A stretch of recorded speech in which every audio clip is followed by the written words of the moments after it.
First four Samsung brand છે આ બહુ ઘણા બધા સારા ફંક્શન્સ સાયકલ્સ આપે છે આપણી જરૂરિયાતના હિસાબે. ઠીક છે, હું બધું તમને એક્સપ્લેન કરું છું. હવે જુઓ, ફર્સ્ટ નળ હંમેશા ચાલુ, ગંદા પાણીનું પાઇપ ઊંચી થઈ આવશે કેમ કે આમાં પંપ આવે છે પાણી બહાર કાઢવા માટે. હવે તમારે કપડાં અહીંયા નાખવાના. હવે તમે મને પૂછશો કેટલા જોડી નાખવાના, તો જોડીના હિસાબે ન કહેવાય. અમુક જાડા હોય, પાતળા હોય, લાંબા હોય, ટૂંકા હોય. કપડાં તમારે એટલા નાખવાના કે આ ડોર ઇઝીલી બંધ થઈ જાય. તો બી પ્રોગ્રામના હિસાબે કપડાં નાખવાના હોય. ઠીક છે, હું બધું તમને સમજાવી દઉં છું. હવે જો આપણે કપડાં નાખી દીધા અહીંયા, કપડાના હિસાબે ડિટર્જન્ટ તમારે આ ફર્સ્ટ ખાનામાં નાખવાનું રહેશે. હવે તમે લિક્વિડ નાખો કે પાવડર નાખો, જે બી તમારે નાખવું હોય તે તમારે અહીંયા નાખવાનું. લિક્વિડ નાખો કે પાવડર નાખો, જે બી તમારે નાખવું હોય તે તમારે આ પહેલા ખાનામાં નાખવાનું રહેશે. હવે જો આ દબાઈને તમે આને બહાર કાઢી શકો છો. હવે જો આની અંદર છે ને લિક્વિડ તમારે અહીંયા નાખવાનું, બરાબર, કપડાના હિસાબે નાખવાનું, બરાબર. અહીંયા તમારે કમ્ફર્ટ નાખવાનું, સુગંધી નાખવી હોય તો. અહીંયા કોઈ વસ્તુ શરૂઆતમાં નાખવાની જરૂર નથી. જો તમે પ્રી વોશનો ઓપ્શન અહીંયા આવશે કે એક વખત વધારે વોશ કરવો હોય, ઇન્ટેન્સિવ વોશ કરવો હોય, તો અહીંયા તમારે ડિટર્જન્ટ નાખવાનું રહેશે. હું તમને આગળ સમજાવું છું. હવે જો એક્ઝામ્પલ, તમે કપડાં નાખી દીધા, કપડાના હિસાબે લિક્વિડ નાખી દીધું, આ પેક કર્યું, આ પેક થઈ જાય છે. હવે તમારું મશીન અહીંયાથી ચાલુ થશે. ઠીક છે, હવે હું શું શરૂઆત કરું છું. આ મશીન તમારું ચાલુ થઈ ગયું. મશીન ચાલુ કર્યા પછી કયા ટાઈપના કપડાં ધોવા છે ને એ તમે પ્રોગ્રામ અહીંયાથી સિલેક્ટ કરશો. હવે જો આ ફૂલ્લી ઓટોમેટિક વોશિંગ મશીન પોતાની અંદર 3 કામ ઓટોમેટિક કરી લે છે. વોશ, રિન્સ અને સ્પિન. વોશ એટલે કપડાં ધોવાનું કામ, રિન્સ એટલે કપડાને સાદા પાણીમાં વિછળવાનું કામ, અને સ્પિન એટલે કોરા કરવાનું કામ. આ 3 કામ આ ઓટોમેટિકલી કરી લેશે. છેલ્લે બર્જર વાગે, ઘંટી વાગે એટલે કપડાં કાઢીને રસી પર નાખી દેવાના. હવે જુઓ, ફર્સ્ટ તમારું થઈ ગયું કોટન. અહીંયાથી મશીન ચાલુ કરશો, તમે પ્રોગ્રામ સિલેક્ટ કરશો ને પછી સ્ટાર્ટ કરશો. સ્ટાર્ટ કરશો, 2 સેકન્ડ ટચ કરીને રાખશો એટલે સ્ટાર્ટ, ને 2 સેકન્ડ ટચ કરીને રાખશો એટલે સ્ટોપ. પહેલું પ્રોગ્રામ છે તમારું કોટન. કોટનના કપડાં 1 કલાકના 27 મિનિટમાં ધોવાશે. એ લગભગ ટાઈમ છે, ફિક્સ નથી. કપડાના હિસાબે ઓછું વધતું થતું રહેશે સમય. હવે જો 1 કલાકને 27 મિનિટનો સમય બતાવે છે. આમાં 40 ડિગ્રી ગરમ પાણીથી કપડાં ધોવાશે, બરાબર. 1400 ની આરપીએમ સ્પીડે આ કપડાં સ્પિન થશે, કોરા થશે. હવે જુઓ, પહેલું થઈ ગયું. એમ બધા પ્રોગ્રામ વાઇઝ સમય, પાણીની ગરમી ને સ્પિનની સ્પીડ આ અલગ અલગ છે. હવે હું બધા પ્રોગ્રામ તમને સમજાવી દઉં. પહેલું પ્રોગ્રામ થઈ ગયું તમારું કોટન.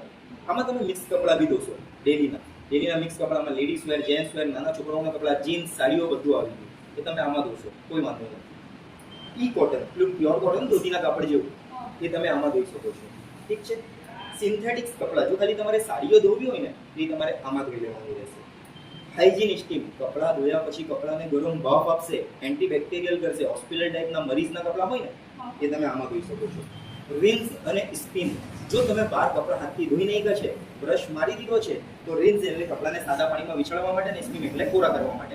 આમાં ખાલી કોરા કરવાનો ઓપ્શન આવતો નથી. કેમ? જો ખાલી કોરા કરવાનો ઓપ્શન આવતે ને તો લોકો શું કરે, જેમ તેમ કપડાં નાખી દે, પછી ખાલી સ્પિન પર કરી દે એટલે મશીન ગધડે.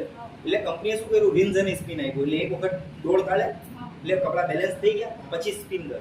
ઠીક છે. ડ્રમ ક્લીન, મશીનની સર્વિસ માટે. આ કેમ કરવી પડે? તો ડ્રમની અંદર હોલ દેખાય છે નાના નાના, એ હોલ્સની અંદર કપડાના રેસા ફસાઈ જાય છે. એ જ રેસા વાસ મારે છે. કસ્ટમર કમ્પ્લેન શું કરે, કપડાં ધોયા પછી અમારા કપડામાંથી બી વાસ આવે છે ને અમારો ડ્રમ બી ગંધાય છે, બરાબર. તો એના માટે તો ડ્રમ ક્લીનનો એરર છે ને 40 વોશ પછી આવી જ જાય છે, દર મહિને આવી જ જશે. પણ તમારે આને દર 1.5-2 મહિનામાં એક વખત ક્લીન કરી જ લેવાનું. એરરમાં ક્યાં બતાવે? એ અહીંયા 00 આવશે ને ડ્રમ ક્લીન પર લાઈટ તમારી આવી જશે, બરાબર. હવે જુઓ, આમાં 2 કલાક ને 23 મિનિટનો સમય લેશે મશીન કરવામાં, સર્વિસ કરવામાં. છેલ્લે ઘંટી વાગે પછી આ નીચેથી ખોલીને સાફ કરવાનું રહેશે. કેવી રીતના કરવાનું હું તમને આગળ બતાવું છું. ડાઉનલોડેડમાં જો સ્માર્ટ થિંગ્સ કરીને એપ્લિકેશન છે, આ એપ્લિકેશન આપણે હાલ આપણા મોબાઈલમાં ડાઉનલોડ કરીશું, બરાબર. આ એપ્લિકેશન તમારા મોબાઈલમાં ડાઉનલોડ થશે. આ વોશિંગ મશીન તમારા ઘરના વાઈફાઈ સાથે કનેક્ટ રહેશે. તમે એને મોબાઈલથી ઓપરેટ એટલે પ્રોગ્રામિંગ કરી શકો. સ્ટાર્ટ કરવા તો અહીંયા આવવું પડશે. ઠીક છે. બેડિંગ આઇટમ, તમારી બેડિંગ આઇટમમાં તમારી બ્લેન્કેટ આવી ગઈ, લાંબી ચાદરો આવી ગયા, પડદા આવી ગયા, તમારે બેડિંગમાં ધોઈ લેવાના રહેશે. વૂલ અને ડેલિકેટ્સ કપડાં. વૂલ એટલે શરદીના ગરમ કપડાં થઈ ગયા. ડેલિકેટ્સ એટલે નમવાળા, જરીવાળા, ડાયમંડવાળા કપડાં તમારે આમાં ધોઈ લેવાના રહેશે. આમાં તમારા કપડાં, આમાં સ્પિનની સ્પીડ જો ઓછી થઈ ગઈ છે એટલે કપડાં ડેમેજ ન થાય. ઠીક છે.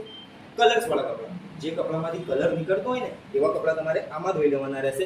આમાં શું કરશે, 4 વખત ડોળ કાઢશે, 4 વખત પાણી લેશે અને કાઢશે. એટલે જેટલું કલર નીકળવાનું બધું નીકળી જાય. બાકી કલર તો એકબીજામાં લાગવાનો છે. ઠીક છે. ઇન્ટેન્સ કોલ્ડ, ઠંડા પાણીથી કપડાને વોશ કરશે ઇન્ટેન્સ કોલ્ડમાં, ધોબી પછાડ ટાઈપ. ઠીક છે. લેસ માઇક્રોફાઈબર, એટલે પસકાઈ જેવા પાતળા કપડાં હોય ને જેમાંથી પ્લાસ્ટિકના રેસા નીકળતા હોય એવા કપડાં તમારે આમાં ધોઈ લેવાના કે ડેમેજ ન થાય. સુપર સ્પીડ વહેલામાં વહેલા 39 મિનિટની અંદર તમારા કપડાં ધોઈને આપી દેશે. હવે જો સુપર સ્પીડમાં 39 મિનિટનો સમય છે. હવે આમાં જો તમારે ભીના પલાળેલા ચોળેલા કોલર ઘસેલા કપડાં નાખવા છે ને તો આમાં ધોઈ લેવાનું, બરાબર. જો તમે કોટનમાં ધોવા જશો તો અઢી કલાક ઉપર સમય લઈ લેશે. આમાં ઓછા સમયમાં તમારા ભીના પલાળેલા ચોળેલા કોલર ઘસેલા ધોવાઈ જશે. હવે ક્વિક વોશ 15 મિનિટની અંદર જો ઓછા ગંદા કપડાં હોય, એકાદ યુનિફોર્મ, ઇમરજન્સી, અંડરગાર્મેન્ટ, નેકિન્સ વગેરે તમે ઇઝીલી આમાં ધોઈ શકો છો 15 મિનિટની અંદર. હવે જો પાછા આવી ગયા આપણે કોટન પર. એટલે ટૂંકમાં અહીંયાથી જે બી તમે સિલેક્ટ કરશો, સ્ટાર્ટનો ટચ આ છે, 2 સેકન્ડ ટચ કરો એટલે સ્ટાર્ટ ને 2 સેકન્ડ ટચ કરો એટલે સ્ટોપ. અહીંયાથી અહીંયા લગીને એક્સ્ટ્રાના ઓપ્શન છે. એક્સ્ટ્રાના ઓપ્શનમાં જો ફર્સ્ટ ઘડિયાળ વાળો સિમ્બોલ, બરાબર. અહીંયાથી જો તમે ટાઈમર સેટ કરો, એક્ઝામ્પલ આને કહેવાય ડિલે અને એન્ડ ટાઈમર. એક્ઝામ્પલ તમે આની અંદર 10 કલાક સેટ કર્યા અને પછી સ્ટાર્ટ કર્યું તો 10મા કલાકે મશીન એન્ડ થશે. એટલે એનાથી 1-1.5 કલાક પહેલા ચાલુ થઈ જશે અને 10મા કલાકે બંધ થઈ જશે. એ ટાઈમર મૂકવું હોય તો. હવે પાણીની ગરમી, જો બધા પ્રોગ્રામ વાઇઝ પાણીની ગરમી તો સેટ છે જ, તે છતાં તમારે પાણીની ગરમી ઓછી વધતી કરવી હોય ને તો અહીંયાથી તમે કરી શકો છો. 90 એટલે ફૂલ ગરમ પાણી, આ ઠંડુ પાણી, આ 20 ડિગ્રી, બરાબર. એ કરવું હોય તો. સ્પિનની સ્પીડ, જો આ પ્રોગ્રામમાં 1400 સ્પીડ છે, તમારે અહીંયાથી ઓછી વધતી કરવી હોય ને તો તમે અહીંયાથી કરી શકો છો, કરવી હોય તો. બાકી પાછા જઈને પાછા આવશો એટલે કંપનીનો સેટિંગ જેમ હતો તેમ આવી જવાનું. હવે આ એક્સ્ટ્રાના ઓપ્શનમાં જો આવ્યો આ સિમ્બોલ દેખાય છે, બરાબર. આ હું ઓન કરીશ ને, આનો મતલબ છે ઇન્ટેન્સિવ વોશ. જો બહુ વધારે ગંદા કપડાં હોય ને તો આ દબાઈને પછી સ્ટાર્ટ કરવાનું. એટલે શું થાય, એક વખત સારી રીતે વોશ કરે, બરાબર. એક વખત 10 રાઉન્ડ વધારે સારા ફરે, ઠીક છે. હવે જુઓ આની અંદર આવ્યો એક્સ્ટ્રા સ્પિન. વધારે પડતા જો કોરા કરવા હોય ને વરસાદની સિઝનમાં તો આ તમે કરી શકો છો, એક્સ્ટ્રા કપડાને કોરા કરશે. હવે જો આ એક્સ્ટ્રા રિન્સ, એક વખત વધારે ડોળ કાઢવા માટે, બરાબર. એક્સ્ટ્રા રિન્સ એક વખત વધારે ડોળ કાઢવા માટે. હવે જો આ છે ને ઓપ્શન, આ એપી લાવવા માટે, એપ્લિકેશન સાથે કનેક્ટ કરવા માટે. હાલ આપણે કરીશું ત્યારે એની જરૂર પડશે.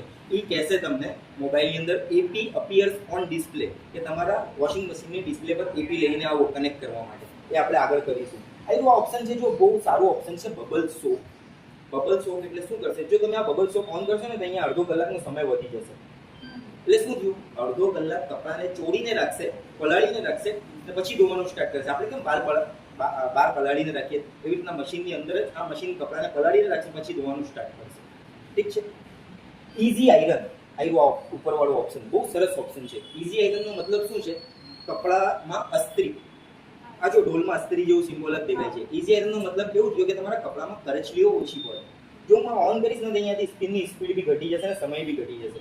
એનો ફાયદો શું છે, જો કપડામાં કરચલીઓ તમારી ઓછી પડે અને મશીન વાઇબ્રેશન ઓછું લે. તો આ દરરોજ યુઝ કરો તો મશીનની લાઈફ માટે બી અને કપડાની લાઈફ માટે બી બહુ સારું, બરાબર. હવે અહીંયાથી જે બી તમે સિલેક્ટ કરો પછી તમારે સ્ટાર્ટ કરવાનું રહેશે. હવે જો મેં તમને કીધું કે હું ડ્રમ ક્લીન વિશે તમને છેલ્લે સમજાવી દઈશ. ડ્રમ ક્લીન તમારે દર 1.5 મહિને એક વખત કરી દેવાનું. હવે આની અંદર આ સ્પેનર તમને કંપનીએ સાથે આપ્યું છે, બરાબર. આ સ્પેનરનો ફર્સ્ટ કામ, જો આ મશીન ડગ હોય ને તો આના લેગ સેટિંગ માટે કામ આવે. અહીંયાથી તમે જે બાજુથી ડગ હોય એ બાજુથી લેગ સેટિંગ કરી શકો છો. કોઈ વખત જગ્યા બદલો તો લેગ સેટિંગ તમારે કરી દેવાના. હવે જુઓ આ સ્પેનર તમારી પાસે જ રહેશે. અહીંયા ઉપરની બાજુ હું નાખું છું, અહીંયા ને આ ખુલી ગયું. ટૂંકમાં આ દબાશે ને એટલે આ ખુલી જશે. હવે આ ખુલી ગયું પછી તમારે આ ખોલી લેવાનું રહેશે. જુઓ એન્ટી ક્લોકવાઇઝ ખુલે છે. આ ખુલી ગયું પછી જુઓ આમાં બતાવ્યું છે આવ્યું કે આને બ્રશથી, ટૂથબ્રશથી આને સાફ સફાઈ કરવાની રહેશે, બરાબર. તો આ દર 15 દિવસે કે અઠવાડિયે એક વખત તો કરી જ લેવાનું, બહુ સારું. હવે જો આ અંદર ન જાય, આ અંદર ન જાય. આ હોલ છે ને, આ હોલ એ આ બાજુ રહેવો જોઈએ. એ પરફેક્ટ થ્રેડમાં બેસવું જોઈએ. અહીંયા આ બેસી ગયું. હવે જો આ પેક રેડી. હવે જો આ તો તમે સાફ કરશો. આની અંદર અહીંયાથી તમારે સાફ સફાઈ કરવાની રહેશે, બરાબર.